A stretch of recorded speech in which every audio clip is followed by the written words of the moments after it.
ഇന്നലെ നമ്മളെ കാറ്റടിച്ചിട്ട് മൊത്തം കരണ്ടൊക്കെ പോയില്ലേ. അപ്പൊ അതില് ആന വെള്ളം കുടിച്ചാൻ വേണ്ടിട്ട് കാട്ടിന്ന് ഇറങ്ങി വന്നാണ്. അതിലാണ് ആ കാറ്റടിച്ചത്. കാറ്റടിച്ചപ്പോ ആന പാറിപ്പോയടാ. പാറിയാണ്ട് ചുങ്കത്തുനിന്ന് അവിടുന്ന് ഇവിടുന്ന കിട്ടിയത്. പിന്നെ അതിനെ വല്ലാത്ത കാറ്റാ. കനം കുറഞ്ഞ ആനയിക്കാരോ അതിനെന്താ അറിയില്ല. ആന പാറിയിക്കണ്.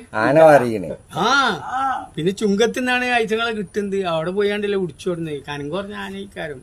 അതുകൊണ്ടാണ് അല്ലാത്ത അങ്ങനെ എന്നാലും കാറ്റ് ഫുള്ളായിട്ട് പോയിട്ട് കരണ്ടൊന്നും എവിടെയില്ലല്ലോ.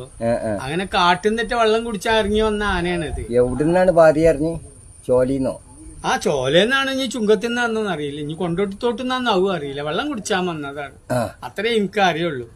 എങ്ങനെയാണ് ആന അവിടെ എത്തിപ്പെട്ടെന്ന് നമ്മക്കറിയില്ല. കാറ്റില് ഏതായാലും വേണ്ടില്ല. നാലും പാലും പിന്നെ ഇവിടുന്ന് മലയാളിമാര് പോയിട്ട് പിന്നെ പിടിച്ചോണ്ട് നിൽക്കുക.